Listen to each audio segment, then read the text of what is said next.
fellow carbon-based bipeds. I'm Scott Rose, and you are watching Explosions and Stuff. Today, in honor of Halloween, I'll be reviewing the 2006 action horror film Dead and Deader, starring Dean Cain, Guy Torry, and Susan Ward. But first, a word from our sponsors. An overview of the movie? During a covert op in Cambodia, Lieutenant Bobby Quinn and his men are killed in a freak accident. However, after their bodies are shipped back home, Lieutenant Quinn wakes up during his own autopsy with absolutely no vital signs. After cutting a scorpion out of his arm, he goes in search of the rest of his men, only to discover they have turned into mindless zombies. Now it's up to him, an army chef, and a random bartender to prevent the zombie apocalypse. The pros of this movie? Well, first of all, Dean Cain. I am a huge fan of Dean Cain. I love his work. Yes, he may not be the best actor in the world.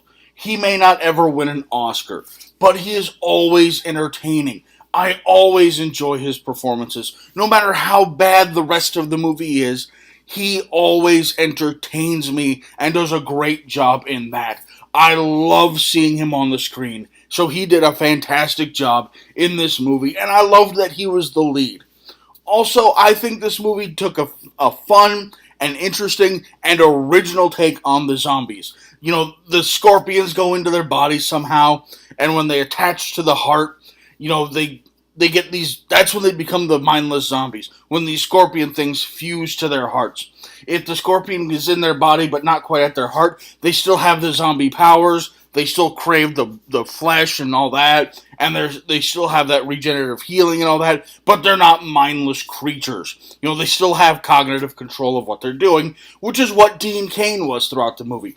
He was a zombie, but he had cognitive control. Yes, every now and then he would have to eat raw red meat just so he would keep control. You know, it's like a vampire with their thirst. If they don't drink blood, they start to lose control and become a mindless animal and are overtaken by the thirst.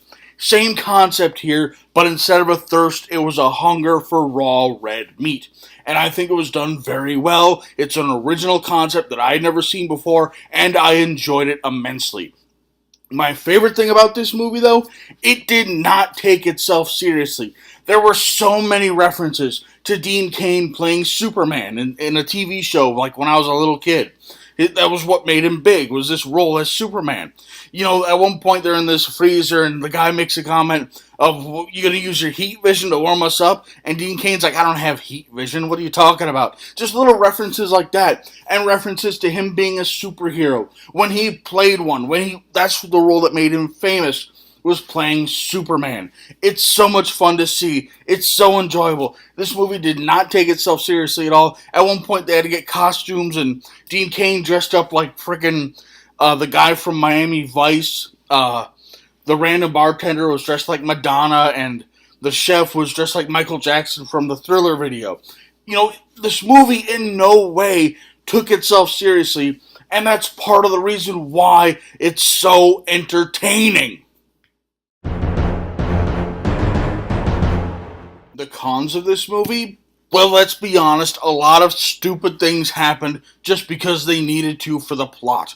Like at the beginning of the movie, when Dean Cain and all the soldier buddies get infected by the weird scorpions, virus people things, you know, they find this one scientist hiding in this cupboard, this metal cabinet thing, and he's holding a grenade. And he's like, I don't want to live long enough for these things to turn me into one of those. So he pulls the pin out of the grenade and throws it into the room. He's in the corner of the room in a metal box, and he throws the grenade out of the box into the center of the room.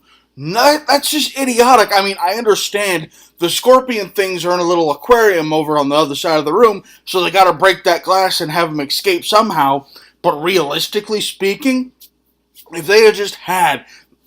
The guy was an idiot, you know, just pull the pin out of the grenade and hold it and wait for it to explode. It's a better chance of killing you that way than if you throw it across the room.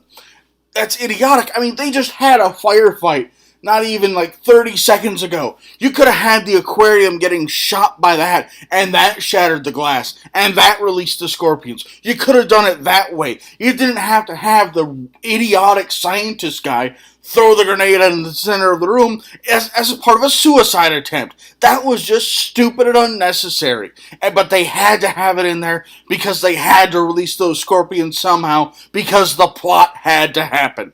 I'm sorry.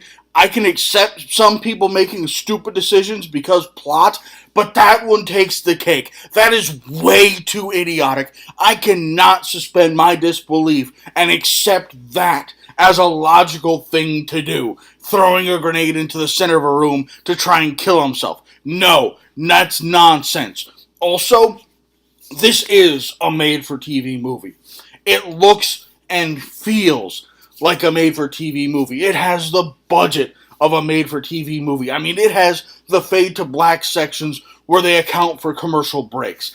It's in there. Those exist. It's a made-for-TV movie. They reuse shots a lot of times where, like, the zombies are in a hall and they're coming towards the camera. They reuse the same shot like 2 or 3, maybe even 4 times just because, budget stuff. And they already had the one shot, so they just used it multiple times. It is a made-for-TV movie, and if you don't like made-for-TV movies, this one, you will not like it if you don't like made-for-TV movies. Or if you just outright hate and won't accept made-for-TV movies. But the thing that really bothered me the most, this movie got the little things wrong. Like, seriously, I mean, I'm not in the military. I have family members who have been in the military. I'm not in the military. But last I checked, as part of the uniform code in military and stuff and how you have to dress, for females, their hair cannot touch the collar of their uniform. But yet, in this movie, they had a lot of female soldiers with ponytails and their hair hanging down and smacking around their uniform and stuff when it needed to be up in a nice tight bun and off of their uniform. Also with the belt, the chef's belt, the uniform code, the brass tip of the belt has to be either lined up or there can't be a gap between the tip of the belt and the buckle. And he had the tip of the belt way over on the side. I mean, yes, these are little things. But in the military standpoint, these are things that would get people in a lot of trouble if they did those in the actual military. Or at least last I checked.